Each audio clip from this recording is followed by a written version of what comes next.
del campeonato, segundo Zarco, tercero Iannone, cuarto Lorenzo, 4 fábricas distintas en las 4 primeras posiciones, con Pedrosa, que ha ganado aquí 6 veces, quinto, y Pirro, invitado wildcard, en la sexta posición. Aparece por ahí Valentino Rossi, que no gana aquí desde el 2004, Alex Espargaró, Dovizioso, el segundo de la general. Se le ha levantado muchísimo la moto a Marc Márquez en la salida, parece que salía bien también Dani Pedrosa. Marque mantiene la primera posición, Dani que también viene, yo creo que Dani se puede poner ahí en paralelo con Marc. Lorenzo también ha tenido una buena salida, Iannone que se coloca tercero, gran salida ahí a la cabeza de carrera, llegando hasta curva número 4. Through 14, we ride with Marquez, right in his face, the number 5 of Zarco.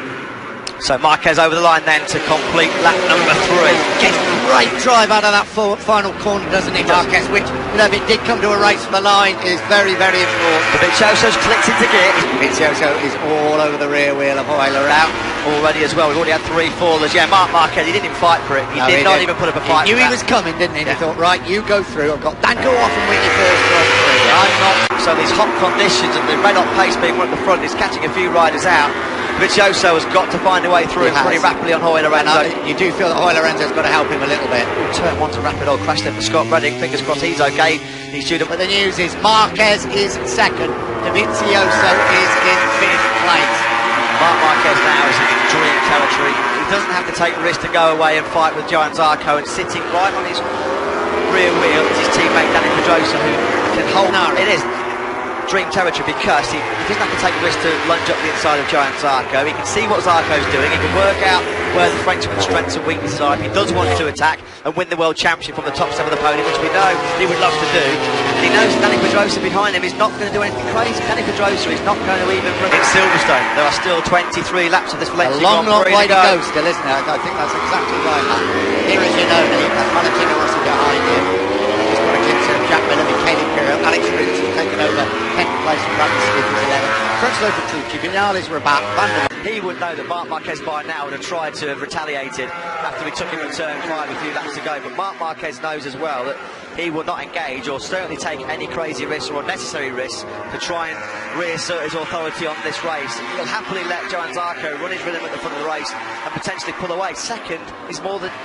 As always, when we commentate generally, our commentary booth is next to French Eurosport, so it might get quite loud. In about a bit through the wall, to be honest with you. Yeah. They've been right.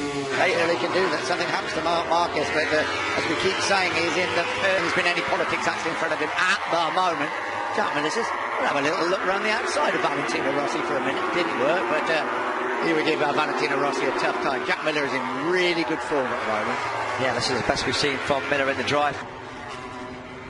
Corner speed 200 kilometres an hour. Let's look at that rear tyre sliding through turn 13, coming down at 14. That's from the front. That is Zarco and Marquez. Look at that tyre spinning. And just get a glimpse at the background there of Dani Pedrosa. Tension is still in the air, but there's not quite that same tension. And yeah, here are the two Ducatis. They've circulated together for almost the whole race so far, and there's still 18.5 laps to go. They cannot up the pace. They cannot get close enough to Dani Pedrosa. Dovizioso can nowhere like half distance at the moment. The gap, 0.4 of a second. Marquez is controlling that gap quite. But that was the message. Lorenzo in Malaysia said he didn't see it. And of course he had that big mistake when he almost crashed, losing the front 10 at the final corner. That allowed Andrea Dovizioso to come through and take the lead in Malaysia. And all about now, he trusts himself implicitly. He's getting the job done brilliantly so far. But every little noise he hears from that Repsol Honda, his heart will be in. 17 laps to go, so we're just coming, well, not quite up at half distance yet. That last lap, Nick, the perfect illustration of why it's been as you were in this battle for the top 5 for quite a few. And still Hoy Lorenzo suggested mapping 8. Might have been a suggestion, but he hasn't taken any notice of it just yet, has he? Yeah, by the end of the race, it'll be suggested mapping 28 the way he's going. Yeah. Perhaps we get a bit more blatant language a little bit later. With every. They knew coming into this race, though. Josh Ishigi, Sam, the HRC president. Here, didn't he? He had to be here for this one. Marquez, beautifully poised to take his 6th world title and his 4th on the brain at the moment. Poor old Álvaro Bautista's had a nightmare conclusion 2017. He's crashed out again. That's the second crash then for the Aspar Ducati man. Dovizioso at the moment has got, you've been down the road at turn number 1. I think Álvaro Bautista himself has said, it's 2 strikes and I'm out. Do you get the feeling, and again he knows as well, he'll be getting on his pit board the gap back to Dani Pedrosa, and in his mind, he'll have that comfort blanket knowing that Dani Pedrosa is not going to attack him. Just over half distance here, the race that will decide the outcome of the 2017 MotoGP World Championship here at the Ricardo Tormo circuit.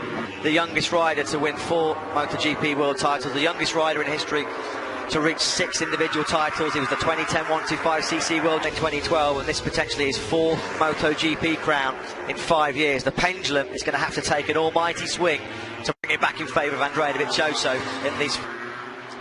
Dylan down in pit lane. What do you think? Are they telling Lorenzo to let Dovizioso come through? I mean, of course, you know, we've got to go on what they did in Sepang, so you'd have to say yes, they are, because, you know, whilst Marquez is still second, and you say up through 13 and 14, turn 1 may be the ideal place if he's going to do it. There you go. Suggested mapping 8. And from everything we've heard and surmised, that is the message to Lorenzo to say, come on, we've got to let Dovi through now. Here we go. And you would think that change the outcome of the 2017 World Championship, but it is a bit strange that he's not letting him through. Well, it's been full of a leader for quite some time now, hasn't it, here in Valencia? Dovizioso swarming all over the rear tyre for Lorenzo. Yeah. Well, how many times does it flash up on our screen? Nick, at least 3. You could. What happened there? Was Marquez in the lead? Did Marquez was actually in the lead. Marquez hit the front. Just looking at the first sector time as we looked at Lorenzo, he has another long look. He is perfectly working out where Andrea Dovizioso, why he didn't see the pit message on his dashboard and his pit board. Quite right, Matt. 11 laps to go. Well, 10.5 laps to go. Zarco leads away. Marquez is lining him up all the time. He doesn't want to take the risk, but he... Gigi Delinia, this was Marquez. Was that a mistake by Zarco? I think it was. What turn? Where are we? Zarco launched straight back. Yeah, that was in turn 2, isn't it? We just missed out. Well, Davide Tardozzi, the Ducati team manager, immediately, once the checkered flag had been thrown, be in 5th place, but got a fact that he stayed on the bike. Here we let's just watch and hold our breath. How much do we love this? Oh, dearie me, Marquez! Unbelievable! Marquez is taking for a safe 2nd place behind Johan Zarco, and he lays it all on the line. That was so close to disaster. You have got world champion, and this is wide. Oh, he was wide, and Andrea Dovizioso, that's where he knew it had all gone horribly wrong. So comfortable for Marquez. We're right with Zarco. Pedrosa behind him. This is going to be a good battle. Dani Pedrosa has not bared his tick-up to. He's going to go up the inside of Johan Zarco. It's not Marquez. He's wide. Zarco. He's run wide, and Zarco retakes the lead. Pedrosa runs it wide. We have 4.5 laps to this crowd of over 110,000. Pedrosa chasing that 2nd win of the season. First one came at Jerez in Spain. Johan Zarco looking for his 3rd podium finish. Pedrosa's coming. I thought he was coming at turn 4, but he's not quite close enough. No, he's not, and Zarco is a difficult man to overtake. He really is. Of an unbelievable 2017 campaign. It's Pedrosa versus Zarco. He's through. Goes race. Comes up over the rise into the final corner. Dani Pedrosa is going to win his 2nd Grand Prix of the season. Dani Pedrosa, it's a fitting way to end a brilliant 2017 MotoGP World Championship campaign. Dani Pedrosa wins for the 4th time here in Valencia. Johan Zarco be in 5th place, but got a fact that he stayed on the bike. Here we go. Let's just watch and hold our breath. How much do we love this? Oh, dearie me, Marquez! Unbelievable! Marquez is taking for a safe 2nd place behind Johan Zarco, and he lays it all on the line. That was so close to disaster. You have got a fantastic 2nd. But the world champion is crowned. Marc Marquez wins his 6th world title, his 4th in the MotoGP class. The 24-year-old is the 2017 MotoGP World Champion, and he did it his way.